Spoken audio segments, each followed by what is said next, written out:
Alright, for this video I want to talk about the real life Shawn Michaels versus Bret Hart feud. I want to know whose side are you really on.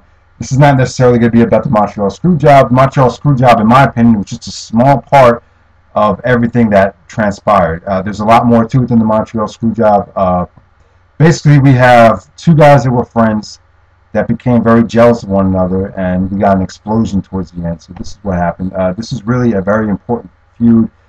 This is really what changed the business, in my opinion. Vince McMahon was going to side with one of these guys, and whoever he was going to side with was going to basically dictate the pace that the business would take, and the other guy was going to get screwed. So that's really what happened.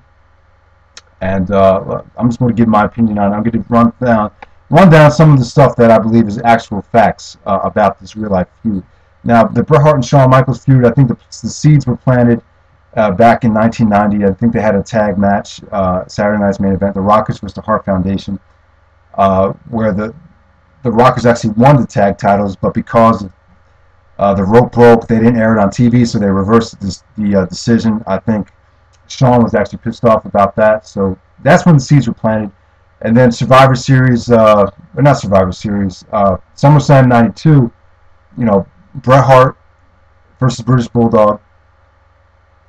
I remember Bret said him and Shawn Michaels watched the match over, and Shawn was blown away by it. He said, "Unfucking believable.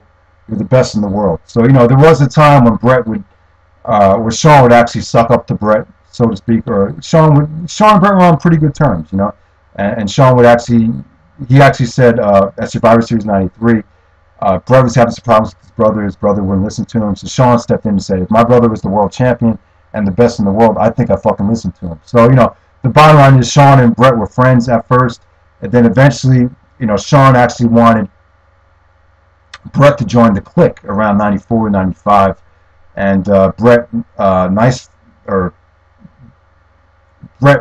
kindly declined the offer because he felt like he really didn't need it. I think he was a champion at the time, and he felt that his role was secure with the company, and he had a lot of other friends, so he didn't want to annihilate himself and the rest of the locker room. So I think that's when the feud kind of, didn't really start, but that's the seeds were definitely planted by that point. And then the WrestleMania 12 build-up, you kind of hear Bret and Shawn talk about the training that they did. You see the packages of them training for the WrestleMania 12 Iron Man match. I know Bret was kind of pissed off that Shawn was made out to be this superhero, Rocky IV type of training, while Bret was just doing he was just jogging on the ice and he was getting stretched out by Stu Hart.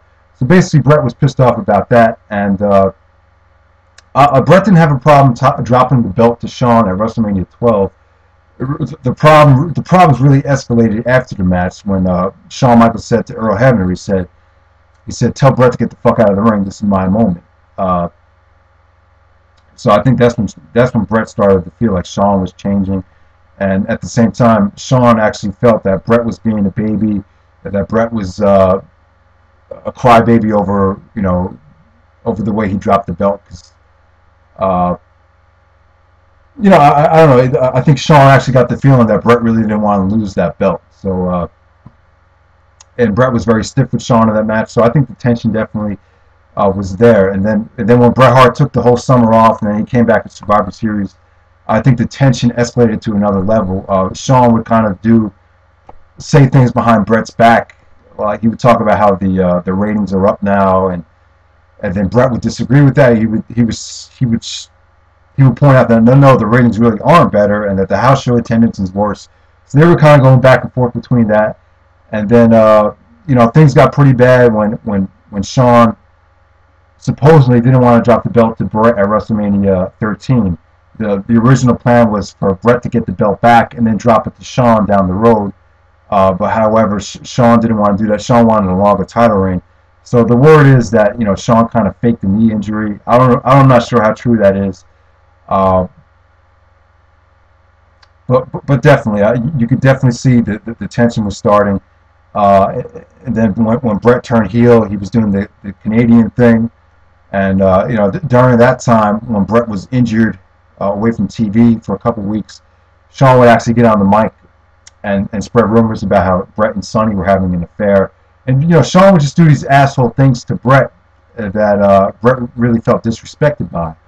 And at the same time, Shawn kind of felt that Bret was jealous of him because, you know, he was the top baby face, and, you know, things of that nature. So,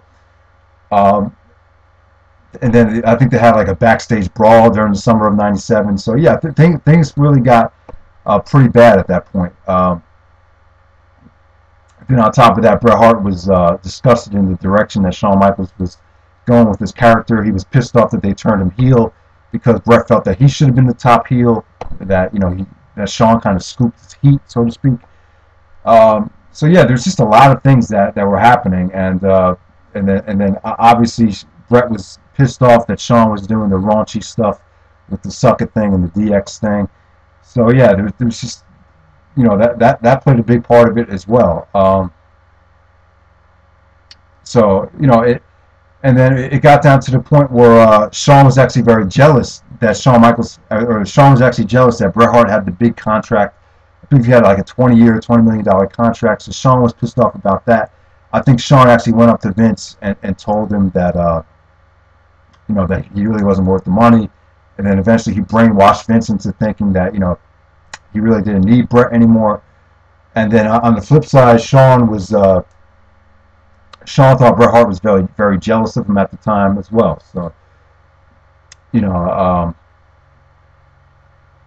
and then the screwed up thing about it is that Bret was actually the World Wrestling Federation champion, and Vince wanted him out of this contract. So, you know, they were stuck in a tough predicament, a really tough predicament. You know, Vince actually wanted Bret to drop the belt to Shawn at Survivor Series. Unfortunately, it was in Montreal, and with all the stuff that Shawn was doing to Canada, and the thing that really set Bret off. Now, this is the most important thing, because I think Bret stated that he was originally willing to drop the belt to Shawn in Montreal. They actually had some sort of fight. They made up with each other, and he said that, you know, I'm sorry, Shawn, you know, whatever differences we have, let's just put it aside. Let's just do this thing right. And said, I'm willing to put you over. I want you to know that, Shawn. And then Shawn said, well, thank you, Bret, but I want you to know that I'm not willing to do the same for you. And when Bret heard that, he made up in his mind that there's no way I'm dropping the belt to this guy in my home country after all the stuff he did to Canada and after how he just disrespected me. So that was Bret's mindset. It wasn't that he necessarily didn't want to lose the belt, because if you watch Bret's matches, you know, he really didn't have a problem putting over anyone. I really don't think he was that egotistical that he wouldn't want to do the job. So, but yeah, Bret, people did misinterpret Bret not wanting to drop the belt in Canada as him being an asshole. So you know, this is where Triple H comes in. I think Triple H told Shawn Michaels, kind of talked Shawn Michaels into the idea of screwing Bret out of the belt, and then Shawn Michaels insisted to Vince that they do this if Bret's not going to want to do the job. So basically, Shawn Michaels actually persuaded Vince to do this, and we had the Montreal Screwjob. So Vince McMahon obviously was brainwashed by Shawn Michaels. I really think that Vince McMahon's power is very overrated. I really think that Shawn Michaels, for whatever reason, I think he got away with a lot of stuff. I think Shawn really, because Shawn is so great in the ring, I think Vince would just bow down to him and just give him whatever he wanted, and he wanted Bret Hart out, and that's what he got. You know, he got Bret out of the contract. He got the title off of Bret in Montreal. So, you know, Shawn Michaels definitely did win the war, basically. And the direction of the business definitely did change, because Bret Hart was totally against, you know, the Attitude Era direction that they were going to take, the raunchy DX stuff. So, you know, Shawn did win the war. You know, it's much more than the Montreal Screwjob. This is a friendship that really, they were friends, and then it turned to jealousy. You know, both guys were jealous of each other, and then it turned to hatred. So that's just how it went.